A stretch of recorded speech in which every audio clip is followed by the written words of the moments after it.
All right, all very warm welcome to you all. Welcome to those that have joined. Just want to acknowledge that we are just live streaming. This is being live streamed for our participants. If you're somebody that's on here and you are a guest, all very warm welcome to you bear with all. me, I got Welcome this to those echo in the that have background. joined. Just want to acknowledge that we are just live streaming. This is being live streamed. Apologies. There we are. Can you all see my screen? Yeah, all right, brilliant. Just want to acknowledge if you're on as a participant, if you could just please put a P before your name, a P hyphen. If you're a guest that's joining, please put a G before your name. So for the guests, if there are any guests that are on, we do start, we had started, meant to start 30 minutes earlier. We didn't have anybody join, so I just want the coaches and participants to acknowledge that. And if there's any guest that has joined now, we were hoping to use the first 30 minutes just to connect with you, to welcome you. And if you are a guest, please do indicate that before your name so that we know that. However, we will be going straight, given the time that we're at, we will be going straight into today's webinar. Today's webinar is webinar 5. It is one in a series of 10 webinars that we are running. And you're joining a session where we have participants on their 90-day program. But this point in the program, guys, is for you all, the participants. And if there are any guests that are on, you're welcome to stay on for this bit. And we will be looking at today a particular topic, which has been for me such an eye-opener, right? It's something which really opened my eyes to a host of stuff that I never thought, or a host of stuff that I believed and didn't have a clear understanding of till I challenged them. So we're going to look at some of those myths today. I just want to check if anybody here as a participant, you have a guest on, please do let me know. Or if you're a guest, you can raise your virtual hand just so that I can welcome you. But otherwise, welcome to all the participants. And we will kick off. To set context, what are we looking at today? This quote by Francois Jacob: myths and science fulfill a similar function. They both provide human beings with a representation of the world and of the forces that are supposed to govern it. They both fix the limits of what is considered as possible. Now, what is he referring to here? Francois Jacob is a Nobel Prize winner, and he won this prize for his discoveries on certain medicinal reactions with cells when those medicines are consumed and their impact on cells. I'm simplifying what he won the prize for, just because we are not all medics by background or biologists by background. And what I want you all to get is that in the world of science, when we are conducting some form of research, we get given a list of assumptions. So the assumptions are ABCD behaves in a certain way, or ABCD properties are to be accepted as the truth and not to be challenged. A lot of us grow through life with that same belief system. We grow up and parents give us X, or society is eating X. And we're told to assume those pre-existing notions are not to be challenged. So just do as the prior generation has done. Just do as the prior scientists have done. Just do as the prior research has been or has happened. And we're told not to challenge them. And in Francois Jacob's case, what he did, he says, well, what if the underlying assumptions that we've operated on isn't accurate? Let's challenge it, let's test it. And he debunked one of the underlying assumptions, and through that was able to find some amazing discoveries that led to a whole host of developments in the pharma world, or the interactions of certain pharma medicine with human bodily cells. And so that's what we want to look at today. How much have we seen around as the norm? And we see it as a norm just because everyone does it. Or like I say in webinar 1, we inherit and we adopt and we behave according to the 3 M's, and we never pause to question it, which is our mums or our culture and our background, the media. You see it on the news, you see it in the TV, you see it published in the newspaper, you think, well, everyone there is doing it, must be legit. Like today, everyone might be seeing a whole bunch of stuff happening on Instagram, and you're like, well, that must be legit because it's there and everybody's doing those kinds of workouts or eating those kinds of things, or reposting the benefits from trying out that morning drink or that particular diet. And if you see the masses do it, if you see it on the media, we start to accept that as, well, it's tried and tested, it's out there, publicly out there, it must be some form of approved or endorsed or checked out by the people that exist to protect us, i.e.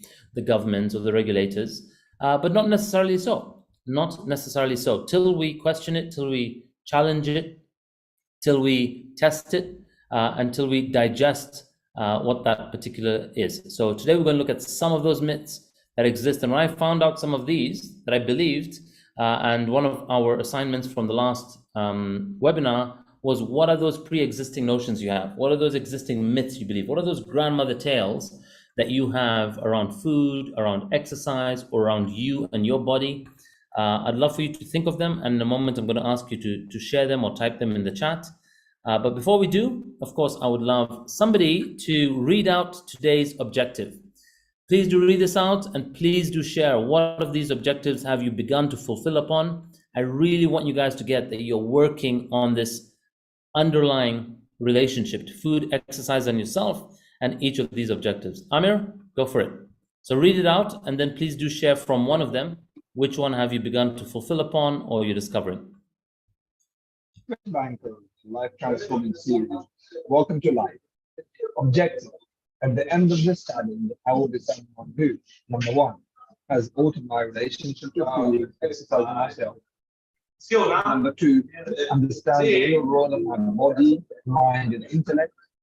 Number three, knows that my community and environment and community dictate the consistency and quality of my health habits. ECH. Number four, inspires and empowers my community to take on their health. Two, through my social media and in-person sharing to show up as a health leader and a go-to person. Social media is now filled with positive, healthy, and inspiring content. The world and the lives around me are now inspired and empowered to start living life. Everything's transforming.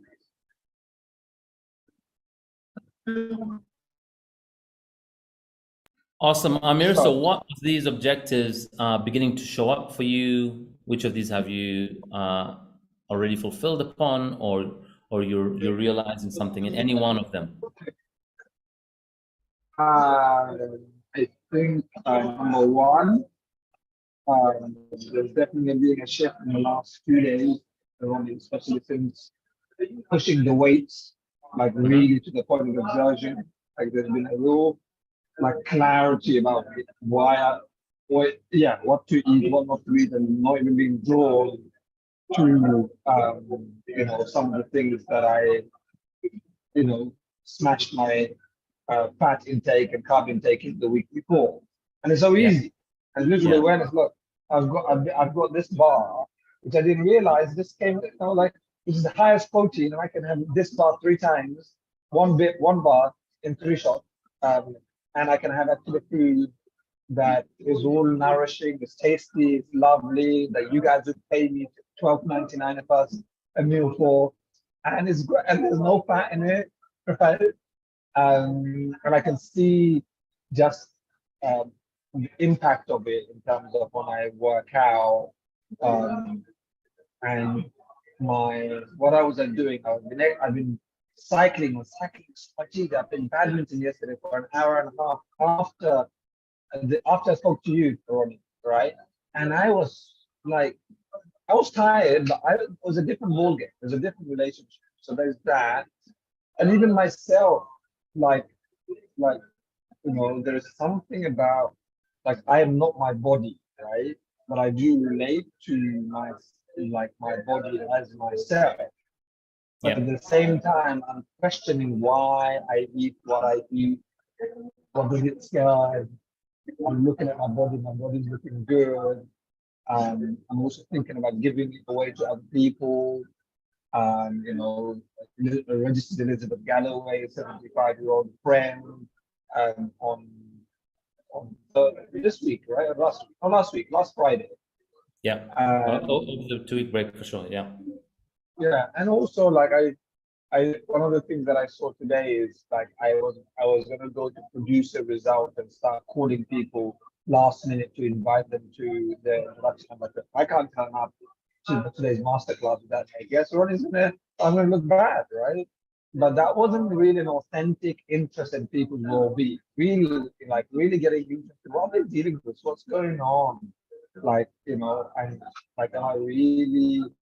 was really interested. Would I just invite them to a webinar? Would I have some kind of conversation? In detail, right? Hey, what do you want to do with your body? It is a body after all. It's finite. What do you want to do with your body? Especially my sisters who are all complaining about child stuff. Yeah. Awesome. Brilliant distinction, Amir. Just want to acknowledge you as well. I was watching you on the video, and a big thing for you and your body type to cause an interrupt, and anybody that has an ectomorph body type or a high metabolism, or you can often get away with eating not so healthy foods, or a sneaky bar of this and a sneaky slice of that, or one chapati or half a packet of crisps, and you think you can get away with it because it doesn't show and make a massive difference to your physiology or your glycogen levels or your water retention, like it would for me almost immediately. But for somebody like Amir or Ambika, that particular body type won't show right away. And so we think we can get away with it because we don't see a visible difference. We don't feel swollen or feel inflammation. It's so small, it's so gradual, and over time it compounds, right?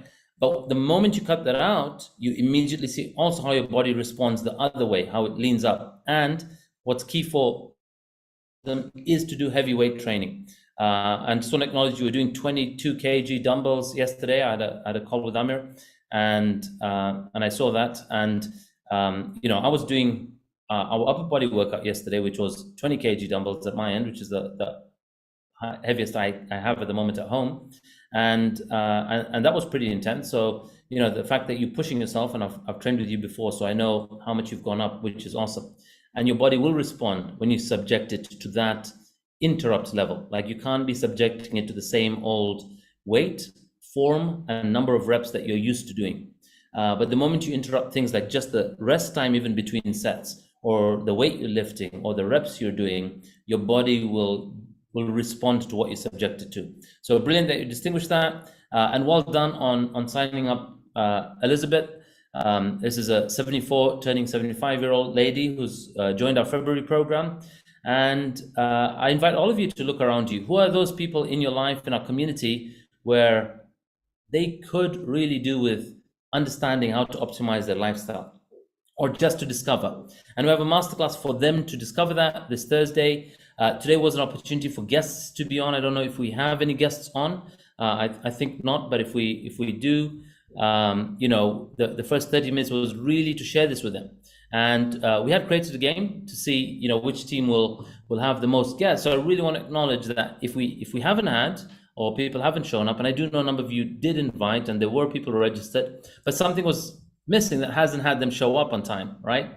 Or something hasn't worked out around the registration process, because there are people registered, but they just haven't shown up. So, but it gives you a sense of the view that's there around well-being.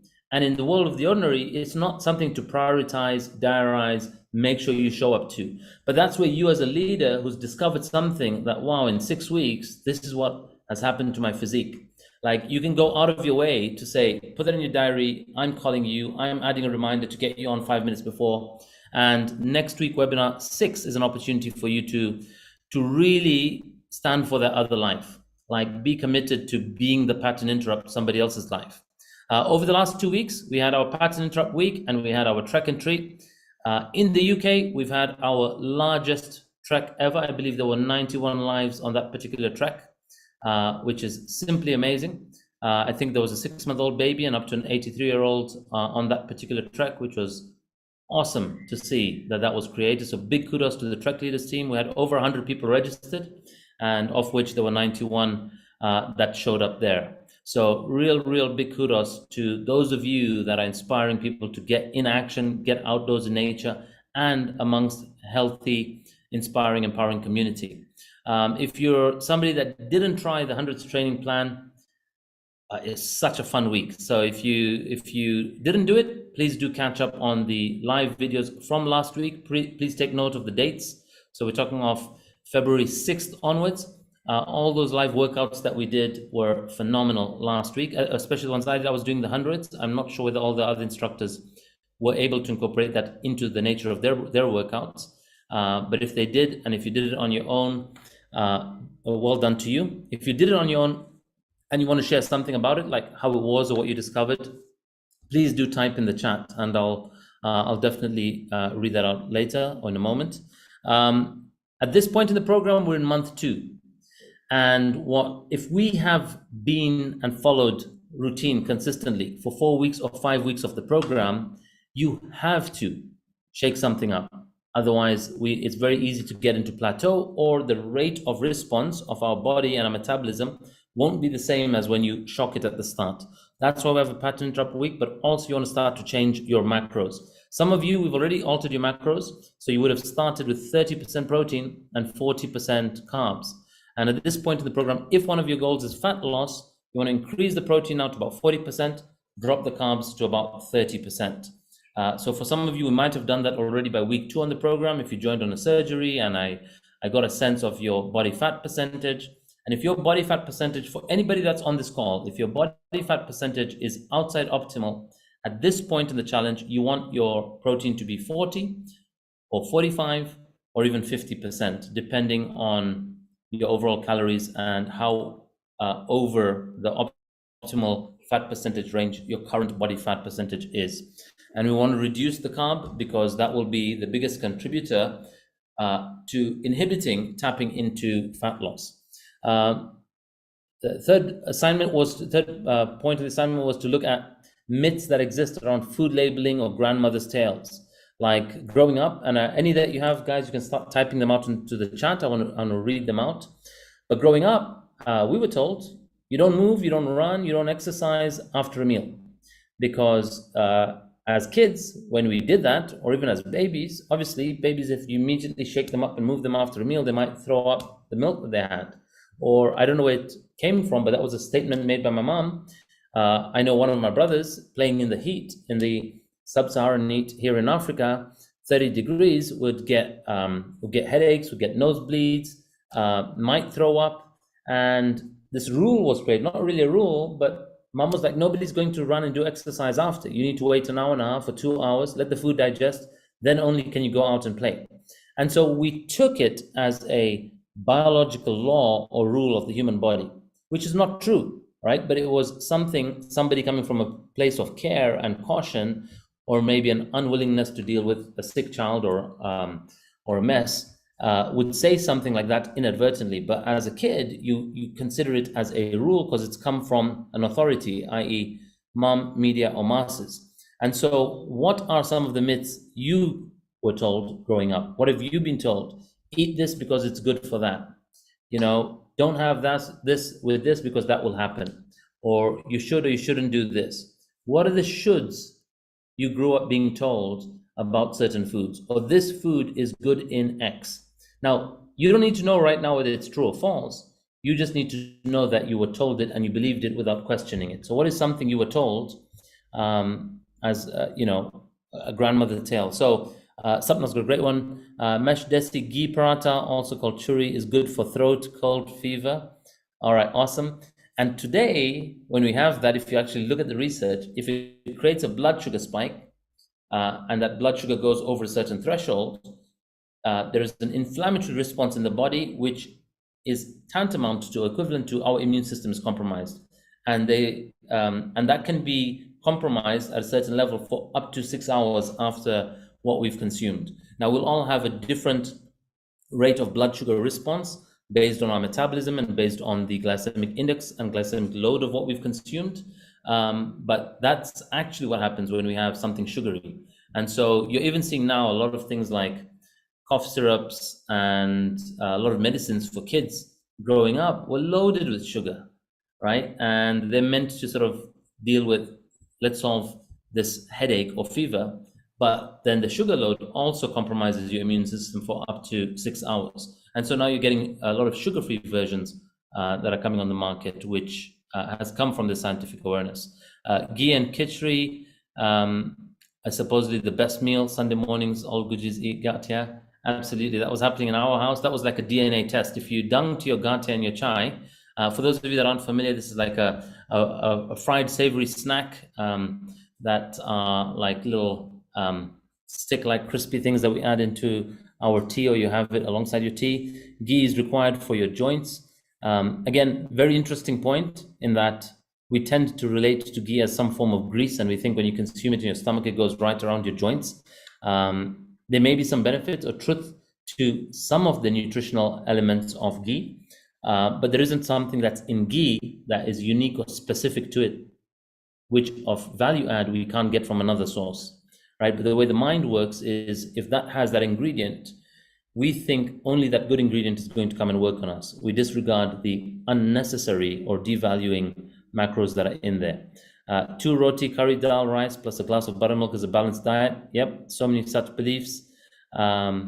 Great points. I hope you guys are reading. I'm not going to go through all of them, but brilliant ones around pregnancy. Yeah, especially after pregnancy. Historically, when you were pregnant, and if we lived in a rural part without access to fridges or foods that wouldn't last long or may go bad in a particular climate, like a hot climate, we move to a different country and we will carry those practices and beliefs to somewhere else where in that weather, those foods and our body will respond differently. Or today, with access to certain ingredients and foods we didn't have access to historically, there are many healthier options. There are things that can store better in a fridge, which we didn't previously have. But things like ghee, things like jaggery, those were ingredients that could last without an expiry date for a very long time.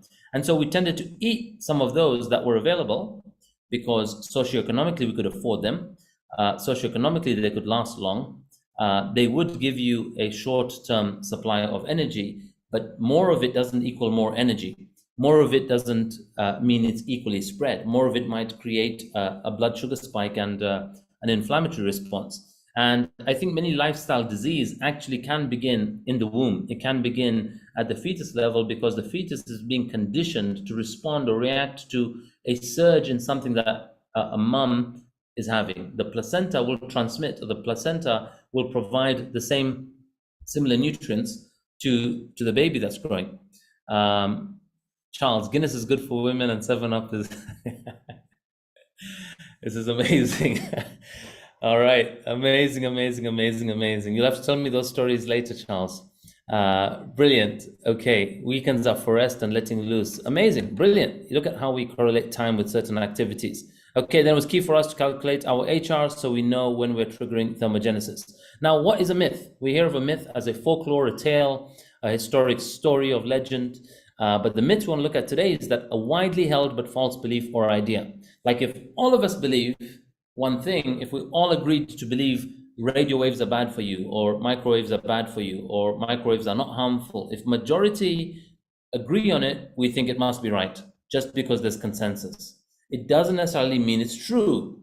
Or if majority at work are eating this kind of food in the canteen, just because the canteen provided that.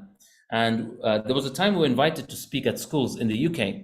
And in 2016, you would think with the advances in awareness of nutrition, we went to a particular high school and the foods being provided in the canteen are actually cheap for that school to buy in bulk, like loads of potatoes, loads of rice, loads of starch, loads of pasta. They're such a cheap ingredient if you were running the kitchen, that if the school is giving you, the person that's catering for the canteen, you're not going to buy the most premium product because you want to make profit in that fee they're giving you as a caterer to run the canteen. So there was loads of starchy carbs being provided to kids, and fried carbs and fry-ups were a weekly treat. They were considered a treat in the school. And those practices carry on today because nobody is updating or re-educating the person in the canteen that grew up eating those foods 20 years prior, has probably not done a professional nutritional course, but is great at making tasty foods. And so that practice carries on. And when you go to school, with all the knowledge and learning we have in science, you think if it's provided by the school, it must be approved and endorsed. And those same foods, when I was working at JP Morgan, you go down into the basement and there's this amazing canteen with a variety of foods. You think somebody has rubber stamped this as good and healthy for us. Surely they have, because they care for the best of their employees. But actually, the subcontractor that's running that canteen has to make a profit. They're a business. they will aim to reduce costs. They will aim to recover their fixed fee that they earn and make a good margin in there. So a lot of widely held but false beliefs or ideas, a lot that we see going around, we think is somewhat true, or the considerations or concerns we have been considered, i.e. Health. Is the food providing good value to our bodies? And so when we follow myths, or we live a life blinded by just doing what everybody does, we end up being one of those statistics. We are those 95%. And so when you hear stories of 5% of the world control 5% of the wealth, I want you to consider 5% of the world also will have ownership and interest in understanding things like food and health and their body. Not everybody does. The majority will follow the majority, and that tends to be a significantly large percentage of the population. How does the brain work? You have this tool inside of us that is designed to avoid discomfort. So it will choose the route of least resistance, even when making a choice. So how does your brain make a choice? Either it comes from an approved authority, or it's laid out in front of you, everyone's doing it, or there's an advert on TV, we just accept it as gospel. So if an authority said, this is good for you, have it, we accept it as gospel without challenging it. So if mom fed that to us, or dad fed that to us, or all the other kids at school were being fed that, like 20 years ago, you could go to school with chocolate and loads of sweets in your lunchbox. I don't know how it is where you are, but I was really impressed to find in Zambia, they do not allow you to pack sugary stuff. You're not allowed to pack sweet stuff in the kids' lunchbox. So that's changed. But if it was approved by an authority, everybody would do it until and unless it's interrupted by that particular authority, the media, the mums, the masses.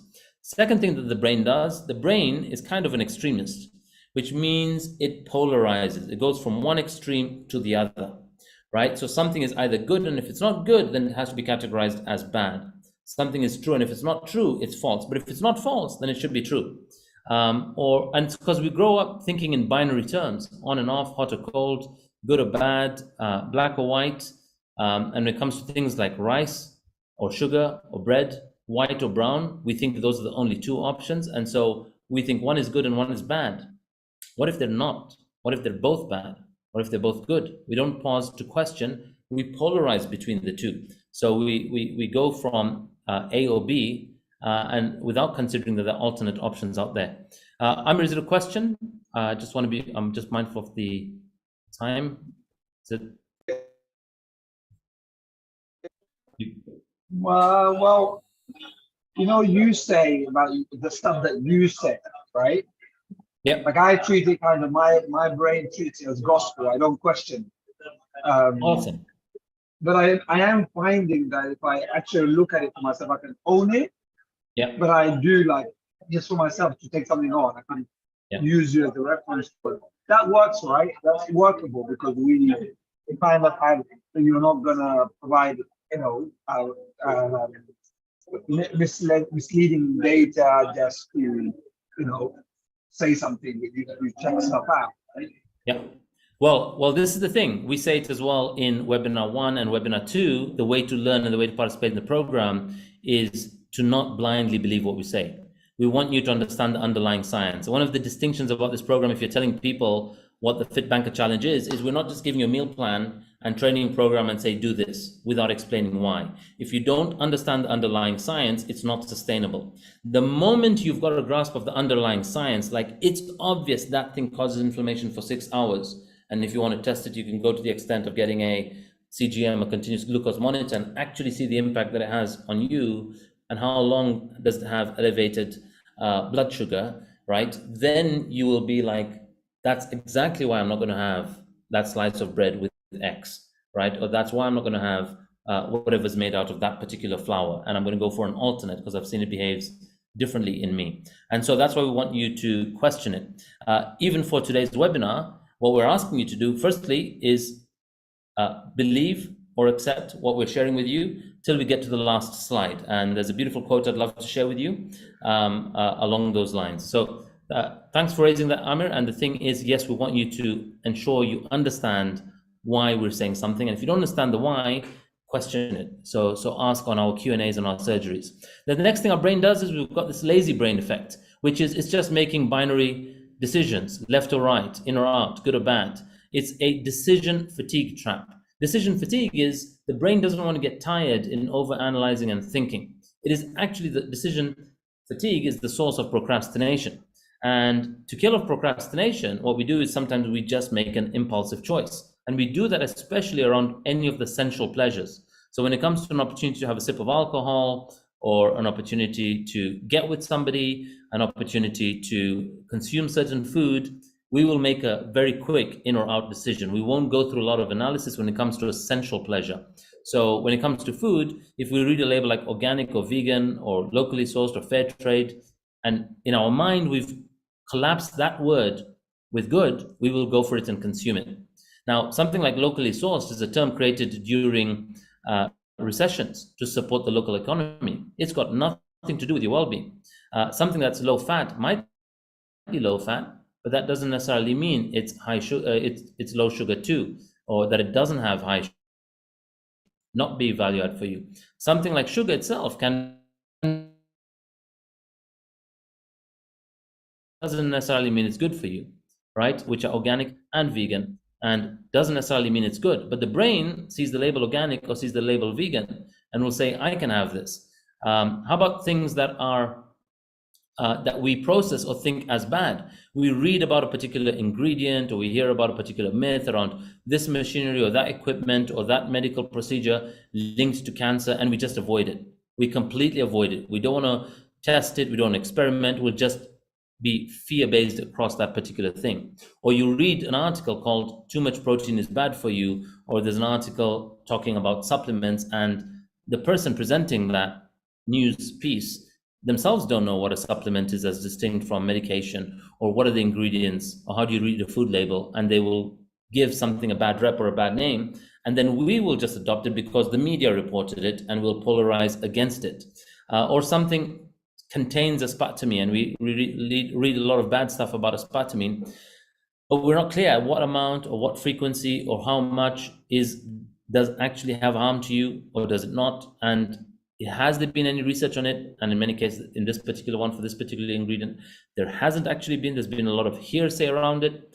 Or you hear something about processed soy, and then you have whole countries and economies that have consumed soy products and fermented soy, like in Japan and China, for years, like tofu. Yet there isn't an increased or a more concentrated presence of a certain disease, illness, or hormones in those people. Yet we've been told or sold that particular story, and we avoid it.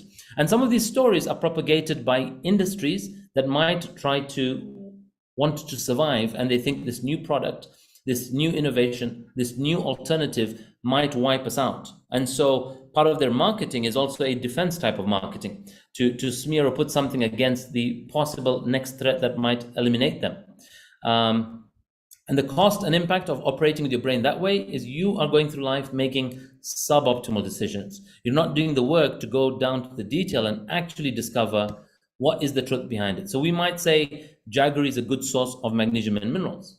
It's true, in jaggery there is potassium, there's magnesium, there's calcium, there are certain vitamins there, but it doesn't mean that if you want magnesium, potassium, calcium, that you get it from jaggery. There are much better alternate sources that you can get all those without the sugar spike. If you get it from jaggery, you will get it with the sugar spike. And in fact, the amount of magnesium, potassium, and calcium you will get is so insignificant. It is so insignificant that in the serving size of jaggery you'll just be getting the sugar, the macronutrient. You won't get those micronutrients at any sensible level that is of value add to your body. Or we read and we get told milk is a good source of calcium. And somebody like Steve Jobs has publicly given his view and opinion, not necessarily true, but his view and opinion, that this whole campaign of got milk, or that we need milk, that was pushed in the US, was a big push by the dairy industry, with no significant benefit of the amount of calcium we're getting from there, and without any regard to the amount of lactose or hormones we might be getting from today's version of dairy that we consume. I'm not saying that it's bad, but I'm saying that when we get told this particular thing, that milk is a good source of calcium, which is true, it is a good source of calcium, but better sources are dark leafy greens. They will provide you the same or more amount of calcium if we consume those dark leafy greens in a good quantity without the lactose, and without lactose is the sugar part of milk, without all that going through our body. So we can still get the minerals and nutrients we need from the right sources. Hence, we sort of recommend our smoothies as a regular part of your diet or your morning, so you are getting the minerals that your body needs. Here are some others that exist out there, and you guys have shared many that you have out there. But look at, we have brown sugar versus white sugar, and we get told that brown sugar is a healthier option than white sugar. If you were around 50 years ago, you would have bought the myth that purer, that more refined, that whiter is better. And so a lot of our parents grew up in that era where the more refined that particular corn flour is, or that particular wheat flour is, the less granules you could see in it, the better it was, right? It was purified. In fact, they've removed all the fiber, all the starch. And today you're being told, actually, if it looks a bit coarse and a bit more grainy or a bit more speckles in it, then the brown is the better one. But if you actually get down to the labels, look at the nutrition labels. Brown sugar has 15 calories per teaspoon, white sugar has 16. Not a big difference. Now, what's the definition of healthier? Is healthier the one which gives you more calories for less, or is healthier the one that gives you less? Again, depends on your goal and depends on what you need to fulfill your particular deficiency or goal of nutrients you need. The biggest difference between brown and white is it does contain, like I said, calcium, potassium, iron, and magnesium, but very insignificant amounts. So the reality is, it's not which one is healthier. They're both may not be necessary. They both may be unhealthy. So we have been conditioned or told that the less unhealthy one is the good one. Just because it's less unhealthy doesn't make it good. And so the bottom line, these two are very similar. There is not a big difference between brown sugar and white sugar. And in fact, today, the way brown sugar is processed in most places and most manufacturing processes is they just get the white sugar, which is easy to get through the process of refining, and they add to it the molasses to give it the coloring. And we think it's better. We think it is approved and endorsed because when you go to a nice posh hotel, they'll give you brown sugar crystals instead of white. And you think, well, if this 5-star place is giving me that, surely that's the healthier option to be having than the white. How about honey? When I was told to cut out sugar, I followed it right away. In fact, the first person that was telling me, I thought, he's a bit of a nutcase, he's a bit of an extremist. How is he labeling sugar so bad? But I thought, you know what, I'll listen to the guy, I'll take his advice on. So I stopped taking sugar, and then I went into the co-op store and I loaded my shopping basket with honey, with maple syrup, and I started to have loads of those. And I thought, I've definitely made a good change, till I realized that what's inside the maple syrup, what's inside the honey, or what it's made of, is other forms or other ratios of glucose, fructose, dextrin, and actually 20 other types of sugars. Who knew there could be 20 other types of sugars? Today we're going to look at various other types of sugars. Now, look it up. What is the glycemic index of sugar? What is the glycemic index of honey? Which is how quickly does it create a blood sugar spike? Sugar has got a GI of between 58 and 65. Honey is about 58. And so it varies again based on the bees, the flowers, the source, the region, the quality, the coarseness of it. Approximately for average brands, 100 grams of sugar is about 387 calories. 100 grams of honey is about 304. We know that a pure carb is 4 calories per gram, right? So a pure 100 grams of glucose is about 400 calories that we'll be getting in your body. Nutritionally, there's not a big difference here. And other than the calorie spike and the blood sugar spike, what is this providing that we actually need? Bottom line, sugar is sugar, honey is also sugar, maple syrup is sugar. Coconut sugar is actually not from the coconut. So when coconuts are being endorsed, what we think is, especially because coconut is the trend and everyone's consuming everything coconut, the coconut sugar has come from the sap of the tree, just like maple syrup has. So maple trees, when you extract the sap and you dry it and you crystallize it, that those crystals that we call in syrup form maple syrup, but in coconut sugar is the same syrup crystallized. If you do want something that you recommend, or you're baking something for gran, then go for stevia or xylitol, both of which come from a natural source.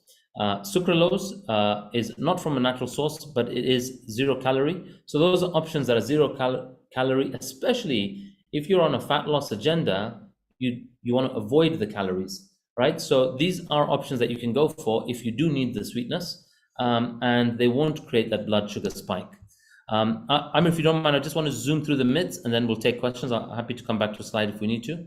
I was saying earlier about the various types of sugar. There are 56 names for sugar, and we see so many of these in our foods where you would least expect them. There are many sauces, including chili sauces, including brown sauces, including crisps, including biscuits, including what looks like 100% tomato juice that we buy for our kids, and we're thinking, well, it's tomato, it's not as sweet as the other fruit, I could give this to my kids. Or when you're on an aeroplane, the tomato juice that they give you, if you pick it up and look at the ingredients, you will find that that tomato juice has got malt syrup in it, it will have fructose in it, it will have dextrose in it, it will have molasses added to it.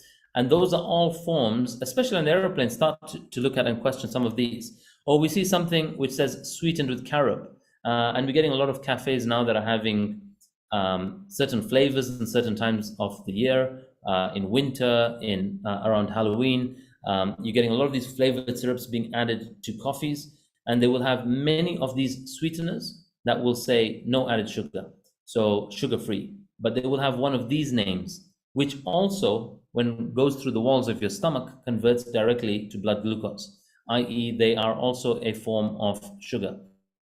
So look out for these names. This is one of the slides where you can screenshot it, you can print it, you can stick it up on your fridge with a fridge magnet, and it's a great conversation starter for people that visit you to say, look at how much of these might be present in especially stuff that we might be giving to kids. So we might be buying certain sugar-free lollipops or other treats that we have, and we're consuming them because we think they're okay, or fruit juices, and it will be sweetened with one of these. So many of these are forms of sugar that create a blood glucose spike, which triggers an insulin response. And if we're on a chronic insulin high, you're in a state of inflammation. So we're in an inflammatory state in our body, which is what makes it hard for us to reboot our metabolism and trigger fat loss. Here's another one. Brown rice is healthier than white rice. Is it true? Is it a myth? Is it a fact? Look at the nutrition labels. So firstly, what's the definition of healthier? This is 2 45-gram serving labels of a 45-gram serving from brown basmati versus white basmati. The white is 160 calories, the brown is 150. If you were told, or if you believe that less calories equals healthier, then you might say, yes, it's true, brown is healthier. But look at things like the fat content. The fat content on brown is 1.5. The fat content on white is 0.5. Yes, it's 3 times more fat in brown, but in the grand scheme of things, both is an insignificant amount of fat. Look at something like protein. You could be sold the marketing message that brown rice has 4 grams of protein and white has 3. So if I was a marketing person writing an article in a Men's Health magazine or in a Cosmopolitan, I will say contains 33% more protein. Go for brown rice, which is true arithmetically, but in the grand scheme of things, it's an insignificant amount of additional protein. For that 1 gram of protein, I am going to load myself with 33 grams of carbohydrate. Or fiber. Look at brown. Brown might say it contains double the fiber. 1 gram of fiber to 2, it's insignificant. You have a daily goal to get 35 grams of fiber. So don't deceive yourself. Don't con yourself that getting brown rice is going to get me to my fiber goal if you're serving a 45 or even a 90 gram portion of rice, which, by the way, these are the dry weights, right? So when you're having 45 grams of rice, the cooked weight might be 100 to 150 grams of cooked steamed rice, which is quite large, but what you're getting from the macros or calories between brown and white is not materially different. They're more or less very similar. Now, I'm not saying, I'm not demonizing rice, but I'm saying to you, for today's lifestyle, you may not need it at all. We specifically have it on our list of inflammatory foods, especially if you're somebody where your fat percentage is high and you want to reduce it. You don't need this amount of rice to replenish your glycogen, because you won't give fat a chance to be tapped into if you keep topping up your glycogen on a daily basis. So the bottom line, minuscule difference between brown and white, not much difference in the macros, but if somebody wanted to mislead you, they could easily play on how much more percentage you get from X versus Y. And so be mindful of the marketing person's perspective on what has more. How about supplements? And those of us that avoid supplements. So I want to get all my food from a natural source. People say that. They're fine having butter, they're fine having paneer, they're fine having cheese. This is somebody lifting the cheese or the butter or the cream out of split milk. The water that remains is the whey. For years, we've eaten paneer and cheeses and had them for centuries as a delicacy that we can have maybe after a meal, or we can specialize in consuming various types of cheeses. And today, when we're consuming the water part, which is the whey, which is the good bit, which we used to throw away for generations, people are saying that's not natural. But why did we count the butter natural? Why did we count the cheese natural? It came from the same milk. We're looking at the bit that was thrown away, and that's what I'm recommending. The brands of protein that we recommend you take are the ones that have a good quantity and good quality source of whey isolate. So a lot of people say, I'd love to do this program and I want to hit my protein goal, but I want it only from natural sources. And my question to you is, what have you been conditioned to believe is natural, like many of the dairy products we've been consuming? Or if you want from a plant source, the same green peas can be split through a number of processes that they would mill and break. And we've been having milled flour from wheat for years, and we consider it natural. But when we have milled green peas and get the pea protein, we're suddenly questioning, hey, is this a natural source? I'm saying to you, you can get that same protein powder and make a porridge out of it. You can change the form in which you consume it. So the way we extract protein from the dairy world is through one of two processes, either microfiltration, a bit better process than the ion exchange. The ion exchange uses certain metals and magnetic process to split the macronutrients and then extract the protein. One of the side effects of having protein through that is certain unreliable brands will be using a cheap process that might lead to high amount of heavy metals in that particular dairy. If any of you guys follow the news, you know a few years ago, there was a range of baby powder, baby milk, that had high amounts of lead from China. And as the law is there, it even led to the execution of the CEOs that were behind pushing that product and loading their citizens with heavy metals without following proper protocol and regulation around the processes. Bottom line, good quality supplements from good sources, good brands, and knowing the process behind them and the certain standards of manufacturing behind them from natural sources are good, right? And it will allow us to get to our macronutrient goals. But what is a process? When you say something is processed, what is a process? If you slice an apple, that's a process called slicing. If you pound it and make it into pulp, it's also processed. So what we're doing is we're tending to put everything in the category called processed because it came to you in a packet. But like I say, when we got a tweed cloth bag filled with flour, for generations we've been consuming it and not questioned it as processed. But today, when your protein comes in a different kind of bag, but also milled and powdered, we are suddenly relating to it as there's some phobia to the processing connotation, and we tend to fear it or not want to consume it. But processes such as heating, filtering, splitting, separating. Let's look at how actually that milk is made up of. When you look at milk, 87% is solid, 13% water. If you dry it, extract the water, then that 80% solid part contains in it the sugary part, which is the lactose, 27%, 30% fat, 27% protein. That protein is in different states or stages of density. You'll get whey, which is 20%, and 80% of that is casein. It's a more clunkier form of protein. Because it's clunkier, it takes longer to break down. The 20%, you can extract it as whey concentrate, or whey isolate, or whey hydrolysate. So when you go and buy a particular protein tub, it will be in one of those three forms. Or when you buy a protein bar, it will tell you the type of protein put in there. It might be whey hydrolysate because it binds better than whey concentrate or whey isolate. So they're just different forms of them, but you should know from milk, this is where that protein comes from. And historically, the bit that we're chucking away when extracting the protein, i.e. the lactose and the fat, we've consumed for generations without questioning that. And we've made sweet dishes out of them and laddus and various treats out of them. And we think they're fine to have. And we've seen over time that actually our bloods might be showing something else. Let's look at that versus what we've been sold and told to consume in various forms, like donuts and cinnabuns and rotis and chapatis. where is this thing that we've been conditioned to consume just because it was cheap to grow, just because it could last up to years in flour form? How many processes has it gone through?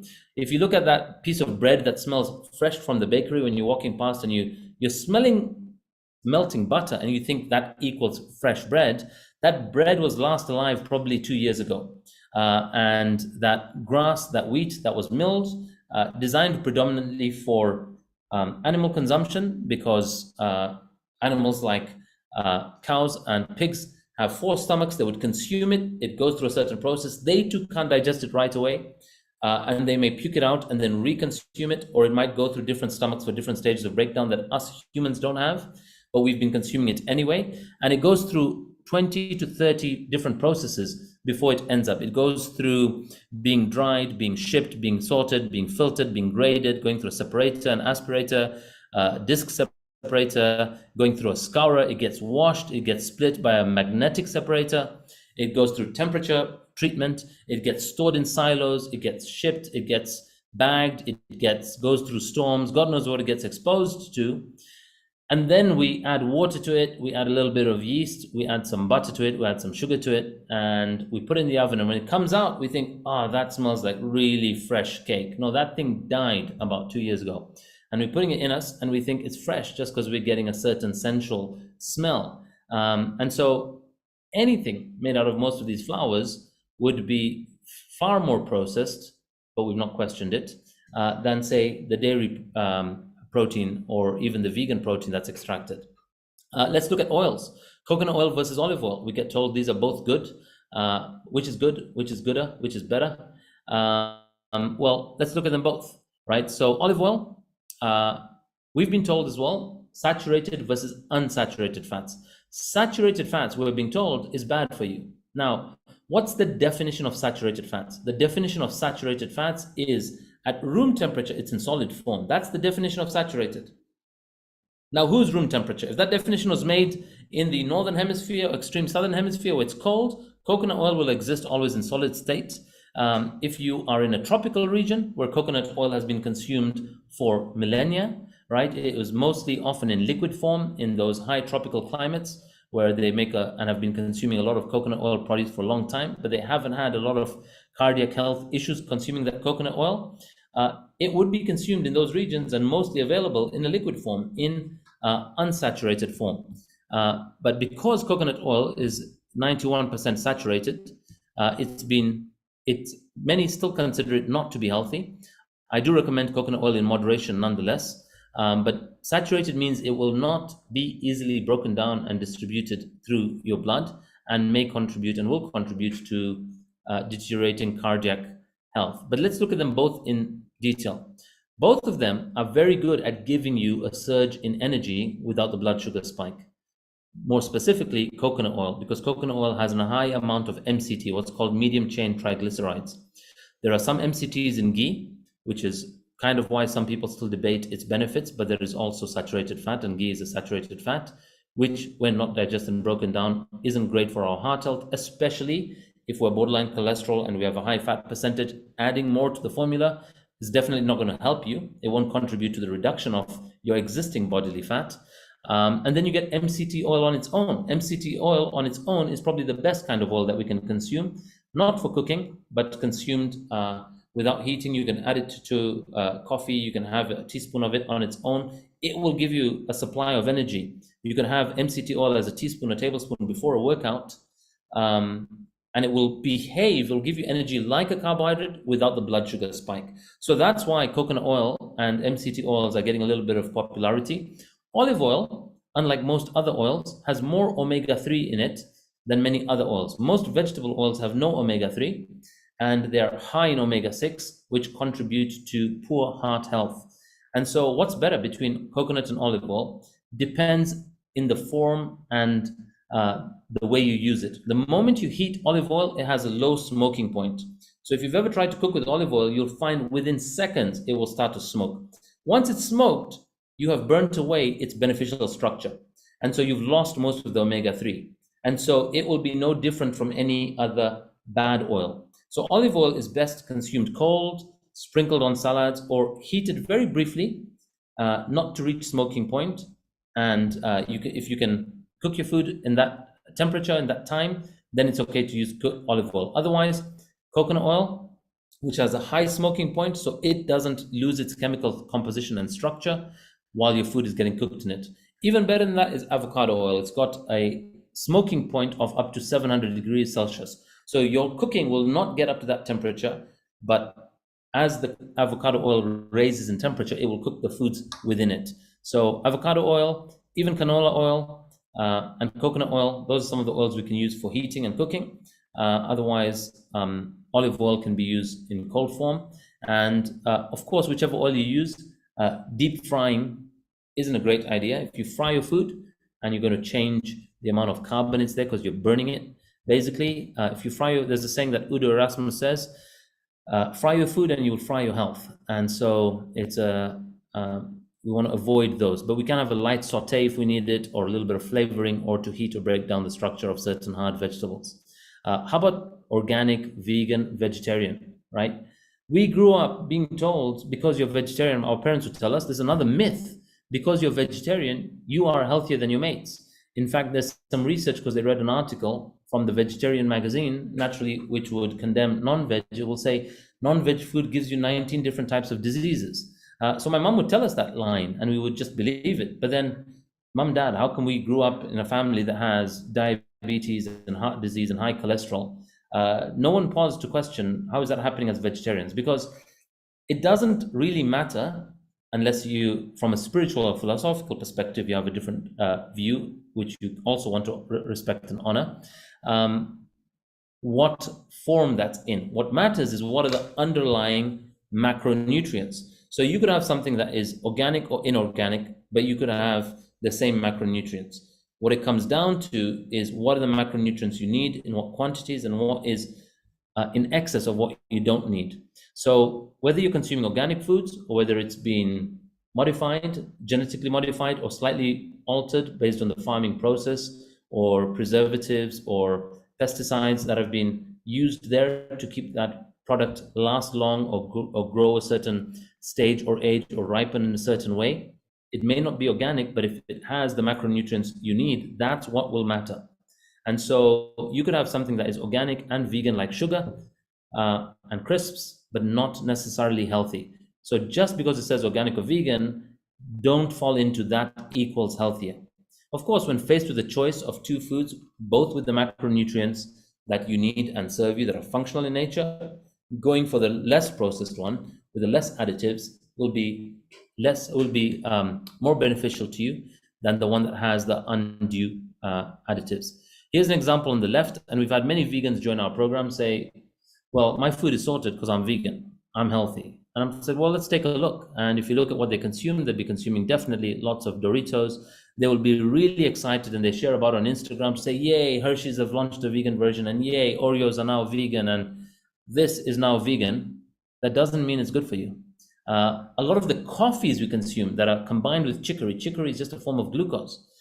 Milk powders, you think you're adding just the milk powder, but if you look at the 90% ingredient of milk powder, which does not taste sweetened, it's glucose, right? So a lot of those things are vegan, and we find these milk powders that we can add as a mix, which are vegan, they're unhealthy. They're not a value add. And healthy generally is in whole form, less broken down. You want it to be broken down by your body and your stomach acids. That's when you'll get the most benefits of it. If it's been processed outside of your internal processing, it likely has something non-natural added to it to keep it alive and on a shelf. If something can sit on a shelf for 2 years, or there are certain cheeses which last 6 years, you want to question if it's a food, right? Because if something's lasting that long, it's it may not be under the food category. How about what's the definition of health? Like we explained before this program, most people think taking care of your health, and most people you speak to will respond to you from a myth called health is just physical activity and nutrition. And they'll tell you what they're doing about exercise or food. But you want to tell them, actually, let me debunk that myth. Your well-being has got to do with a lot more. And we can add so many more pillars, like the quality of your thought or your emotions, or the energy that you are to the people around you. So optimal health is really looking at these 6 pillars. And it's not just the first two pillars that we got conditioned to believe. Now, who influences what goes on a packaging, what the labels are, what we should look out for, what we should read? Well, food labeling is influenced by two things. One, the regulator to keep its citizens safe, like we saw in China when something was stepped over or misled around the labeling, it led to the execution of certain food manufacturing industries. It's also why food manufacturing ought to be regulated. Not all countries and regions have a high level of auditing and regulation and monitoring or a standard around labeling. The second person that influences labeling is the marketing guy, the graphic designer. And the graphic designer's role is to make something look so sexy and so catchy, because today in a commercial market space, to get shelf space, your product needs to stand out. And when your product goes there on launch, and if it's not catchy, if it's not picked off that Tesco or that Sainsbury's or that big Walmart, if it doesn't go after your trial period, you won't get a chance to get it back on that shelf. So how does the graphic designer differentiate it so that his company rewards him for putting good product there? They might put crossword puzzles at the back of that cereal box. They might put certain brain games, and you think, oh, this must be good for my kids. If I were to choose between this cereal and this cereal, which has the crossword puzzle at the back, I'm going to put the crossword puzzle, because you think your kid is going to solve that problem daily when having a cereal, and you know they never do. But we buy it nonetheless in the supermarket. And so you really want to understand, why is that thing written on the packaging? Sometimes keywords are used, like keywords, images, there are games, there are quotes, inspiring quotes. CSR, they might say, oh, every cup of coffee you buy ends gang violence in Colombia, where our coffee comes from. That really doesn't contribute to your health. I promise you. Whether it does or doesn't go to that part of the world. But it's lovely to have. And if you're aligned with those values of ending gang violence, it doesn't mean that when you consume that, there won't be internal violence between your healthy cells and your unhealthy cells. You could cause internal violence to end gang violence somewhere else. So you don't want to consume something that creates this blood sugar spike or shocks your cells and causes an element of dis-ease. Here are some of the catch phrases or slightly crafty words that you will see, and I will share with you how some of these labels or crafty words are written on a packaging, and the mind interprets it as healthy. So you see something says X% less fat, and there's often a small asterisk, and at the bottom it will say X% less fat than the prior formula of this recipe. They're comparing with their old brand that probably ended 6 years ago, when the regulator said you've got to reduce fat percentage, and they dropped from 40%, and they will say 33% less fat. So if they went from 40% to 30% fat, still pretty high, but because they dropped 10, they can use the word, drop by 25% or drop by 30% or whatever claim they're making. Or X% less salt. Yes, the less salt, sometimes they compare to the industry average. So you'll find certain sweets says X% less sugar on a fruit juice, on a fruit juice packet, or on a sweet, and it will say compared to the industry average candy. Who measures, who defines the industry average candy? Which industry are they comparing to? Which country are they comparing to? God knows. But you won't go through that research. You won't analyze that. What you need to analyze is the absolute. What's the absolute amount of sugar that I'm actually getting? What's the absolute amount of salt that I'm getting? What's the absolute amount of fat that I'm getting? What do I actually need? So when we're asking you to have ownership around your own macros, you need to make a decision around that bite or that serving size or that whole package when you consume it. How much do you actually need? Disregard what the label is trying to make you compare to something else. Made using whole grains. Made using whole grains is a crafty word to make you think, crafty sentence, to deceive you, because people have research and articles will say consuming whole grains is good for you. Made using whole grains is very different from made from whole grains alone.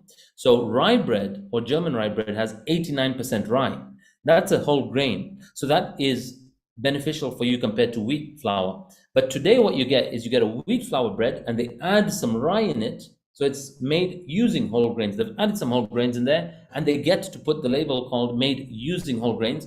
And you think, oh, wow, that's amazing. So here are some of the interesting ones we see and we buy and we even think are good for our kids, especially when we want to get them off those potato crisps. We go and buy sweet beetroot crackers. Now what the mind sees here is a beetroot. It sees the beetroot sliced and then it says red rings. But actually when you get the back of the packaging, These are far from beetroot crackers. And I used to love these, by the way, from Costco. When we started to go healthy, we stocked up on loads of these. And the amount of salt in them, you cannot stop at the 10% mark of this packet. You go right down to the bottom. You make sure you finish it while you're watching that Netflix or whatever you're catching up on.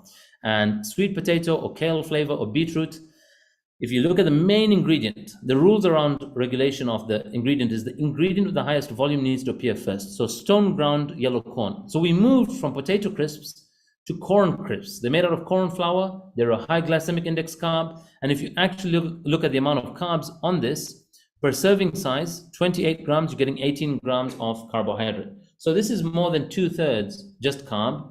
It is also high glycemic index carb.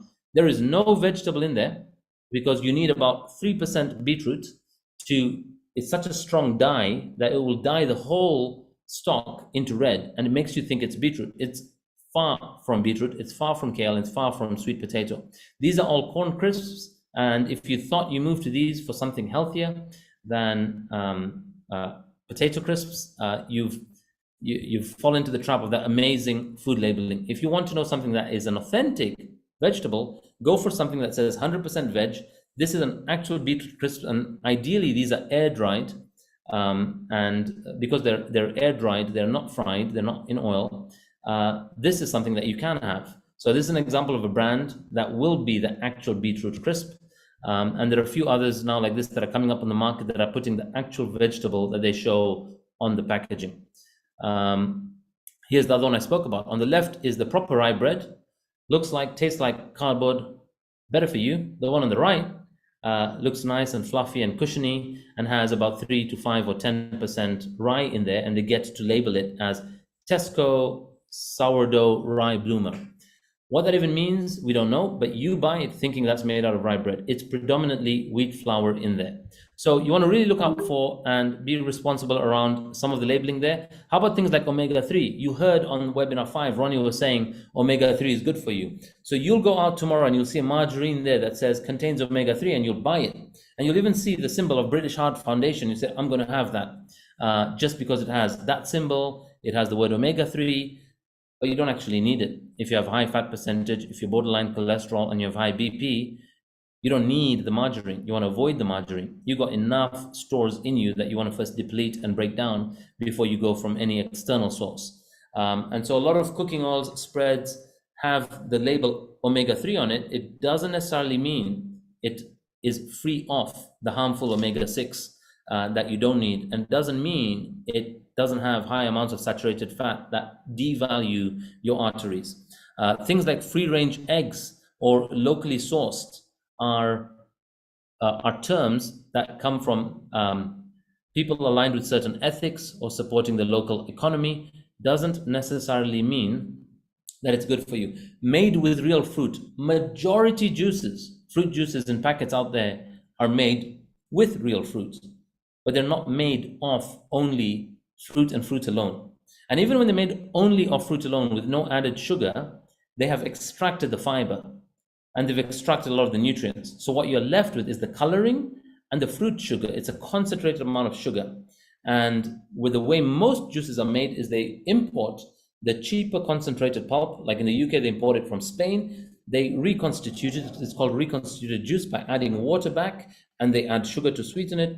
And then they put it in a packet and they put some amazing 3D effects, oranges, and you see that slice where looking at it makes your mouth water and you think, oh, that is amazing. This is proper fresh orange juice, especially because it was the one I saw at that 5-star resort I went to in Santorini, that other holiday. So you keep consuming more of it and feeding it to your kids. It's just sugar water with coloring. And so you really want to learn to read beyond the labeling. So let's talk about reading the labeling. These are the labels. On the left is the predominant food labels globally that have been there. The one on the left is the old labeling approach in the US.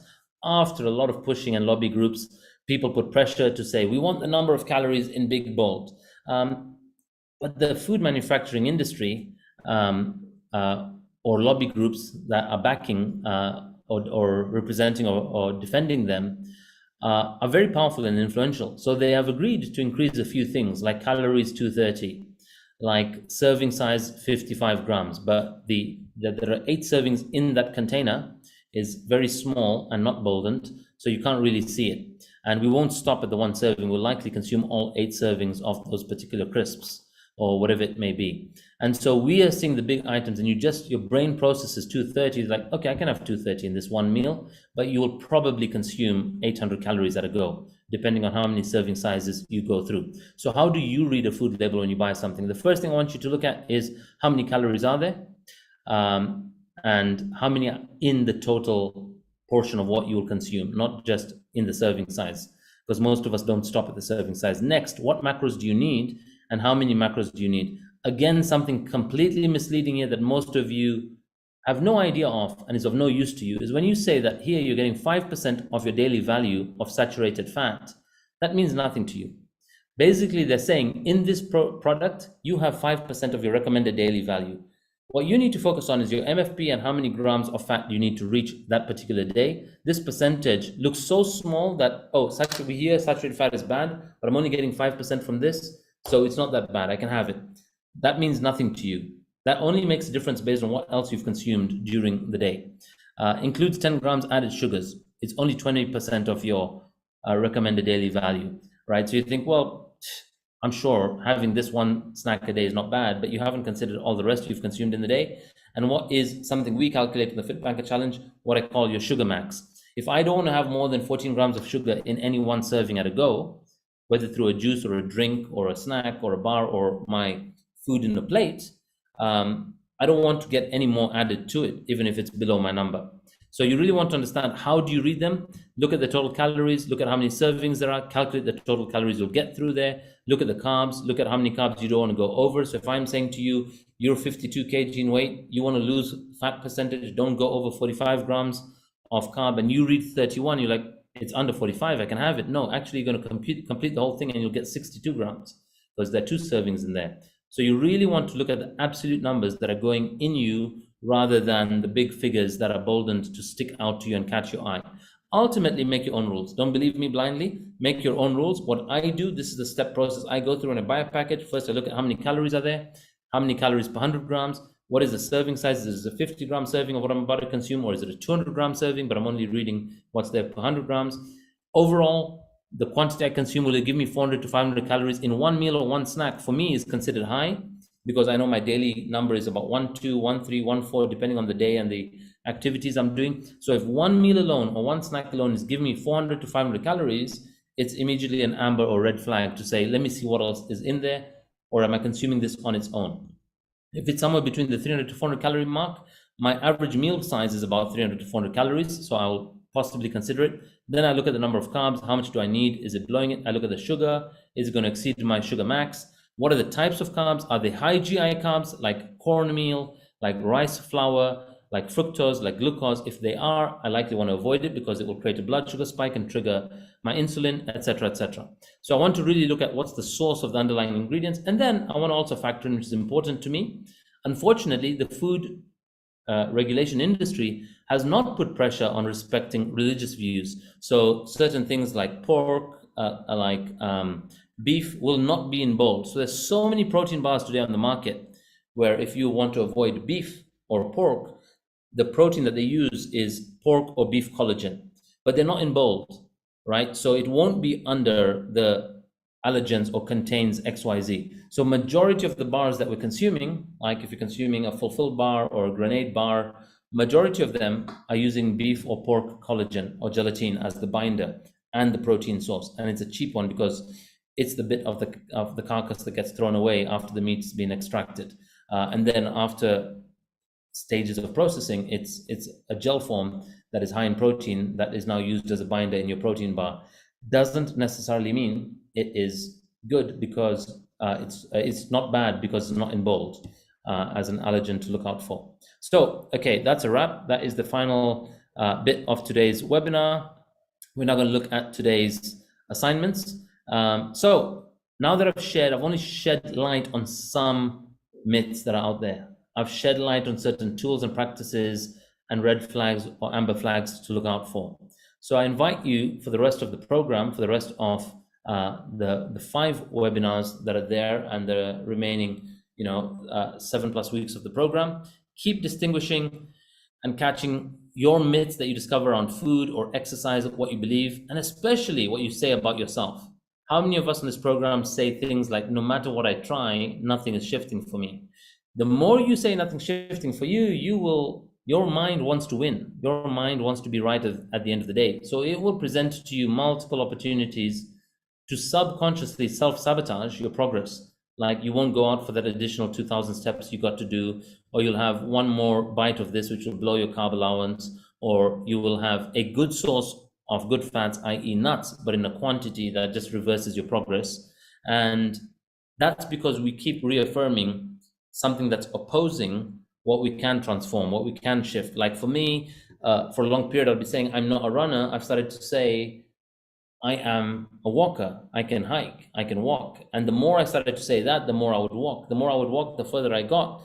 I'd build up that tempo and the breathing pace, and I'd start jogging, and I'd start running. And then I really feel I'm buzzing from it. And so by saying I'm not a runner, I wouldn't even go out for the walk. But by saying I'm a walker, I now at least go for the walks more regularly. Second part of the assignment is to interrupt conditioned patterns. Our brain gets fixed in habit, and habit is doing a certain event at a certain time of day, or certain time of the week or the month or year, based on culture, or around certain people. Think about the 3 meals we have a day. There is no such rule, or there was no such law as hunter-gatherer that we have to sit down 3 times a day and eat. It's a function only of the recent industrial revolution. In the industrial revolution, you had to fuel your miners or your workers before they went onto the plantation or in the mine, and then you feed them at the end of it. And then the workers got more rights and laws, and they got this break in between, which is called lunch. And so we got 3 meals a day. And those 3 meals a day are something we're conditioned to. Breakfast should look a certain thing. So some of us are so conditioned to have our cereal with cold milk. We're so conditioned to have a cereal with warm milk, or our wheat bix with warm milk. And we can only consider or imagine a cereal being consumed in the morning. We can't imagine something else. Like many of us can't imagine having a dal first thing in the morning. But why not? Why are we so conditioned and slave to the pattern that we just inherited? Now that pattern is so fixated that the only purpose of this assignment is not to change anything for the rest of the program, but just for 3 consecutive days, I want you to challenge a fixed pattern in the brain. Your brain is so conditioned to eat a certain type of thing, looking a certain way for breakfast. So it's often something cold, often something light, and then for supper, we'll have something heavy and warm. And so my invite to you is what you normally have for dinner. So if you've had your supper today, if there's any leftovers, please have that tomorrow as tomorrow's breakfast. And tomorrow's lunch will be what you normally have for lunch, and tomorrow's supper, have what you would otherwise have for breakfast or your alkalizing smoothies. If you're somebody doing intermittent fasting, here's a challenge for you, but you have to do it for 3 consecutive days. Have breakfast and lunch, and then have nothing after. So alter your intermittent fasting schedule. But what you have for breakfast should be what's normally your lunch or your supper. And then what you have for lunch can be a smoothie or what you normally have for breakfast. Third assignment is movie night. There's an amazing movie to watch called The Game Changers.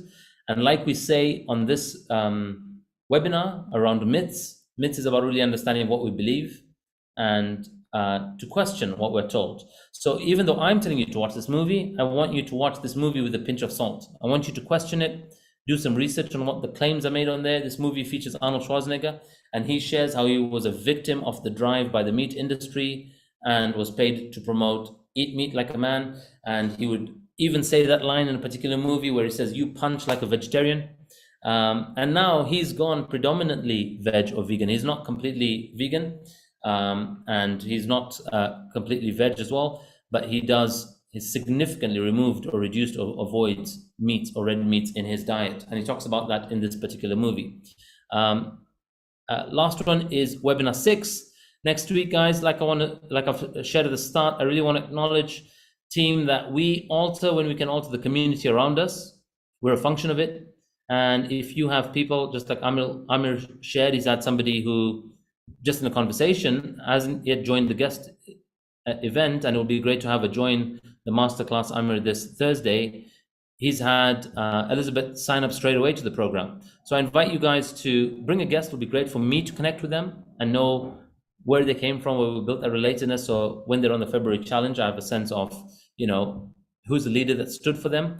At this point in the program, or month 3 of the program, as we get to it, a key part or phase of the program, like we shared at the start, is leadership. Are you somebody that's inspiring another to take a course of action different to their status quo, different to what's been monotonous for them? So please do invite them. We've shared the images of the invites at the last webinar on the WhatsApp group. You can go under media and share those forwards. It's the same link, and the dates are there of webinars 5 and 6, or they can join the masterclass on Thursdays and Saturdays.